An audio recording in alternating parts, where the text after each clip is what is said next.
Salut à tous, c'est Jean-Charles et bienvenue dans un nouvel épisode de votre web-série préférée. Je vous conduis. Aujourd'hui, nous sommes à Rennes et qui dit Rennes dit MV Group. On va retrouver tout de suite Olivier Meril pour un Je vous conduis dans les coulisses hyper intéressant. Je vous conduis, c'est maintenant. C'est parti.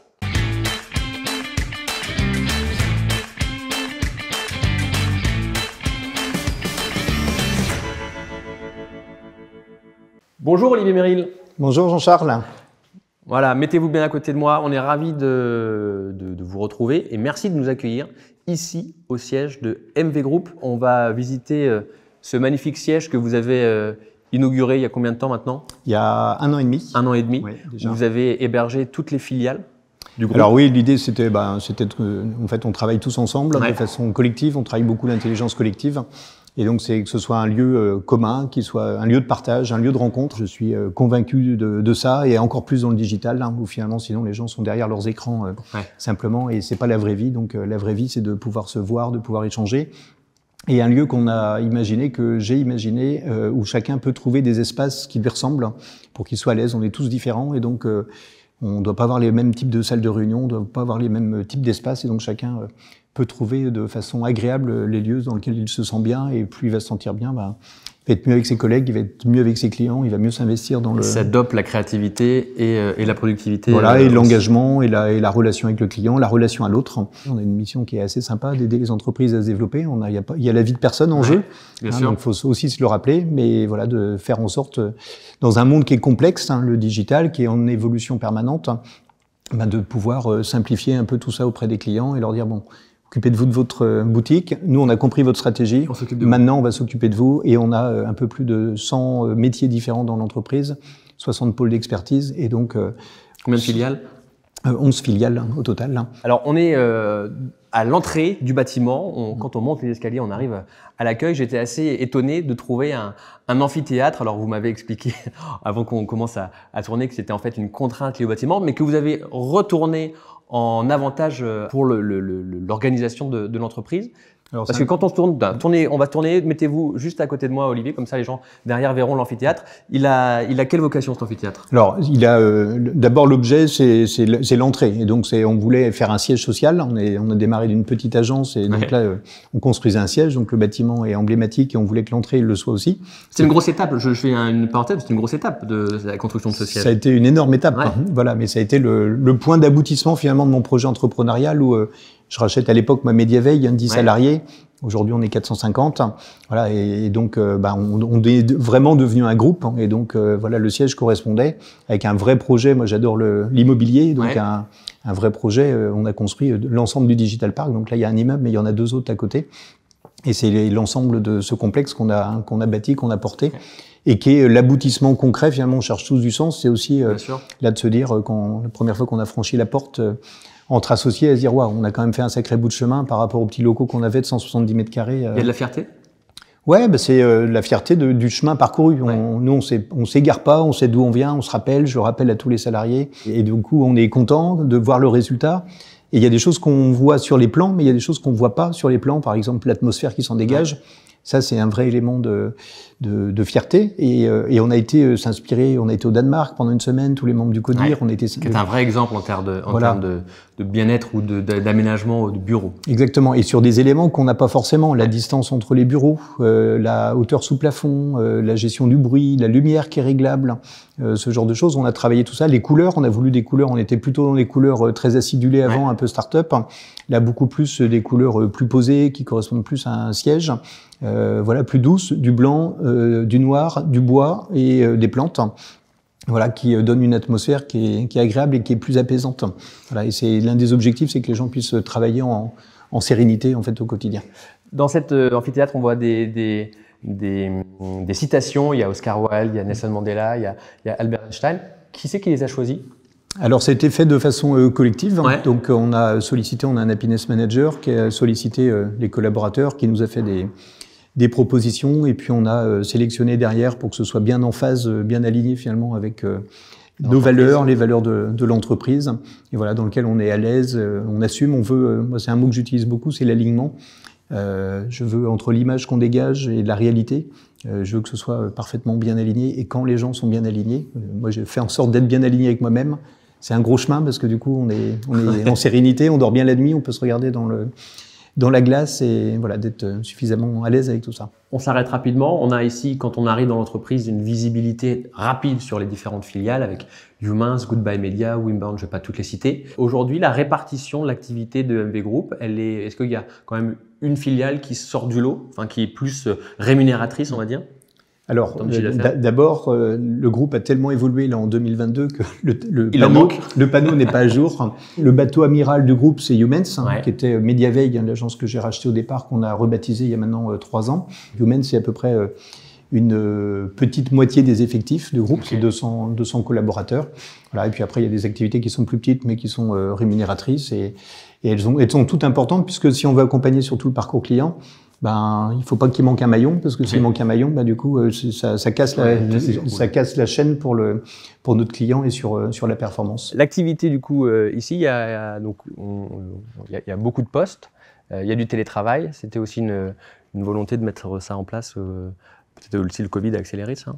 Alors, nous, on avait prévu de le faire avant le Covid. On avait un plan qui s'appelle Dream Danemark. Et du coup, on avait présenté un plan aux salariés en septembre et on devait lancer le 1er avril. Entre-temps, il y a le Covid. Ouais. Et donc, c'est pas que le télétravail. On a la semaine des 4 jours, on a la flexibilité sur les horaires, on a le fait de pouvoir choisir son nombre de RTT, on a le fait de pouvoir réaliser un projet personnel, cumuler ses congés, ses RTT, prendre des congés sans solde pour partir 3 mois, 6 mois, 1 an. À l'étranger et on s'engage à reprendre le salarié à son poste ou à un autre poste, s'il le souhaite d'ailleurs, selon ses compétences. On va se tourner juste là parce que j'aime bien ce côté effectivement salle où on peut travailler, faire des réunions avec aussi l'aspect loisir. Combien de personnes sur site dans ce bâtiment? Là, on est 220. Ok. Ouais. Et je lisais sur votre site internet qu'il y a vous faites très très attention notamment à la parité, qui est même pas forcément respectée parce qu'il y a plus de femmes que pas bon sur la parité dans l'autre sens. Dans l'autre sens. Dans le digital, il y a une faiblesse de femmes et nous, on a basculé maintenant depuis quelques années. On cherche d'abord des candidats et les bons candidats. Après, c'est pas la grille et on veut pas être. Mais le hasard fait qu'en tout cas, c'est principalement. Et en tout cas, alors le hasard, on a accéléré un petit peu parce qu'on a créé il y a 7 ans, j'ai créé l'école digitale de la Nouvelle Chance, qui est une école d'inclusion. Donc où on forme des gens qui sont au chômage, en situation de handicap ou non diplômés au métier du digital. Et volontairement, les premières années, on a fait des sessions plutôt très très féminines. Sur 20 personnes, on avait 3 hommes et on avait 17 femmes pour justement contribuer à féminiser. Voilà. Et puis après, de fil en aiguille, ça se fait tout seul. Je pense que les gens voient qu'il y a des femmes qui font le métier, qui se disent tiens, finalement, pourquoi pas moi? Et puis ça attire de façon assez naturelle. Bon, on va aller voir le SEO. Là aussi, on voit dans le choix des matériaux et l'architecture du bureau, beaucoup d'outils qui permettent de réduire le bruit. Parce que là, il y a quand même beaucoup de monde. C'est un plateau qui est très très grand. Je ne sais pas combien il y a de postes de manière générale. Mais, au total, je crois qu'il y a une cinquantaine. Une cinquantaine de postes, mais c'était aussi important de continuer d'offrir ce cadre de travail. Chacun a des casques pour s'isoler, beaucoup de box. Le bruit fait partie du bien-être. En tout cas, l'absence de bruit fait partie du bien-être. Mais à un moment donné, le bâtiment il va être déjà trop petit. Alors, il est déjà trop petit. C'est vrai qu'en le faisant, on passait de 2000 m² à on en occupe 4000. Et puis, effectivement, mais c'est des bons problèmes. Oui. Ça crée des opportunités. Donc, c'est pour ça qu'on a grandi à partir du mois d'avril sur un nouveau plateau supplémentaire. On avait prévu dans la construction du bâtiment de pouvoir avoir de la marge de manœuvre. On est au 4e étage du siège d'MV Group. Olivier, je trouve ça génial. Joyeux anniversaire. Donc, encore une fois, on considère les gens et je trouve que c'est c'est diffusé partout en France. Là, vous le voyez qu'à Rennes, mais on a des écrans dans toutes les agences. L'idée, c'est que les collaborateurs qui sont à l'extérieur du siège vivent à peu près la même expérience qu'ils peuvent l'avoir à Rennes. On va aller voir. Vous avez un espace qui est magnifique. Un espace qui m'intéresse beaucoup parce que j'adore manger, c'est la cafétéria, mais il n'y a pas que ça. Alors le mobilier est top, c'est très beau, bravo pour les choix de mobilier de coloris. On a vu un super amphithéâtre en bas, là vous en avez un magnifique qui est végétalisé, et puis alors cette vue, elle est dingue. Et le temps, vous avez vu le temps qu'il fait à Rennes, c'est ça, on l'a commandé. On m'a toujours dit, tu vas voir, Rennes, c'est tristounet et tout, toi qui viens de Nantes. Et non, la vue est dingue. C'était une vraie volonté quand vous avez fait ce bâtiment aussi d'avoir ce rooftop. Oui, bah là, l'intérêt de gérer toute la construction, on a fait tous les plans et c'était d'avoir encore une fois un lieu de vie. Voilà, et le lieu de vie, c'est aussi en dehors du travail. Hein. Alors, il y a une coupure effectivement entre la vie perso et la vie pro, mais vous voyez, on a une moyenne d'âge qui est jeune. Les gens, ils aiment vivre ensemble. Ouais, bien sûr. Et donc voilà, le jeudi soir, le vendredi soir, on a des pots qui sont faits, on a fait des fêtes. Elle est immense cette terrasse. Combien elle fait en surface? Elle fait 550 mètres carrés. Ah ouais, c'est incroyable. Ouais. On a le petit bar, on a tous les éléments qui vont bien, on a les enceintes. Je vais devoir vous envoyer mon CV même, pour revenir, mais juste pour. C'est peut-être pour ça qu'on reçoit, on a reçu plus de 20 000 CV c'est vrai en 2022. Ouais. C'est vrai 20 500 CV. Ouais. Et combien vous avez fait de recrutement? 110. 110, ah oui. Donc, il y a de la sélection. Oui, il y a de la sélection, mais c'est surtout comment vous justifiez ça au-delà de cette terrasse et du fait de la mienne. Est-ce que c'est cette filière digitale aujourd'hui qui intéresse les jeunes? Alors je pense que il y a ça, il ne faut pas se voiler la face, mais pour autant, on a augmenté de 58% le nombre de CV par rapport à l'année d'avant. Donc il y a quand même toutes les actions qu'on a mis en œuvre, la communication qu'on en fait, on a l'image qu'on travaille. Hein, c'est la marque employeur, on la travaille depuis 7 ans. L'alignement entre la marque employeur et la réalité, parce que finalement il y a aussi vite du bouche à oreille qui peut s'opérer entre les gens. Ouais. Et voilà. Et puis je pense notre projet d'entreprise avec il y a de la dynamique, il y a de la création, il y a de l'innovation, il y a des nouvelles opportunités. Et donc, on voit qu'on a des candidats, des CV qui sont de plus en plus capés sur des gens qu'on en marre, qui ont été dans des groupes, qui étaient à Paris, qui étaient dans des grands groupes et finalement qui ont envie d'avoir une vie plutôt plus sympa. Souvent je dis, on n'est pas un grand groupe. En fait, on est un groupe, on est 450, mais on est beaucoup de petites entités. Oui. Et finalement, chacun peut avoir de l'impact. Il est connu dans l'entreprise, il est reconnu. Alors moi, je connais plus forcément tout le monde, mais en tout cas, la chaîne de décision, elle est ultra rapide. Ouais. Et du coup, on n'est pas comme dans des boîtes, on entend des candidats dire ouais, mais moi j'en ai marre, je suis parti parce que j'ai plus de réponse de la part de la direction, j'ai sollicité, j'ai poussé des idées, il n'y a pas. Moi, je les vois tous au démarrage en parcours d'intégration. Je passe 5 heures par mois avec tous les nouveaux collabs pour leur expliquer justement que j'attends des gens qui vont avoir de l'impact, qui vont être acteurs. Et si on est devenu ce qu'on est, c'est grâce à chacun avant, puisque chacun était force de proposition, nous a fait avancer. Intrapreneur. Ouais, sinon, on est consommateur. Ouais. C'est ce qu'on a un peu en France aujourd'hui, où les gens attendent tout de l'État. On n'avance pas comme ça. Donc, voilà. Mais c'est bien de le dire. Et je leur dis, vous rentrez dans une entreprise qui est différente. On va partager sur la rémunération, on va en parler. On augmente les salaires, on va pas être en train d'essayer de gratter en permanence, mais on va vous expliquer la règle du jeu, on va vous expliquer nos valeurs. Moi, j'ai envie de vivre une bonne expérience avec des gens qui ont envie de partager ce projet-là. Est-ce qu'il est bien, est-ce qu'il est pas bien? J'en sais rien. Ouais. C'est le nôtre, il nous va bien. Voilà, il vous va bien. Exactement. Du coup, on l'assume jusqu'au bout, en fait. Et il y a aussi une nouveauté, c'est que vous êtes aussi, MB Group est une entreprise à mission maintenant. Alors oui, on s'est transformé en courant 2022, c'était aussi une grande étape. Ça n'a pas été bien compliqué pour nous, puisque j'ai regardé ce statut-là, j'ai regardé ce qu'on faisait, et finalement, on était... presque dedans, quoi. On était dedans, en fait, on faisait déjà toutes les actions. Ça nous aide à mieux organiser les actions qu'on fait, à mettre des objectifs, c'est officiel. Il y a un cabinet, un OTI qui va venir nous contrôler, et on déroule notre plan d'action. En fait, ça nous a aidé à organiser notre plan d'action, qui pouvait être un peu divers et variés, du coup, il est plus focus. On va redescendre pour aller terminer notre épisode, mais juste avant, vous parliez quand même du modèle danois. Alors, effectivement, c'était pas que des baby-foot, comme vous l'avez dit, mais on ne peut pas ne pas parler de cette magnifique salle de sport. Je sais qu'il y a aussi des massages les collaborateurs peuvent bénéficier de massages. On se croirait chez Basic Fit, parce qu'il y a tout le matériel qu'il faut.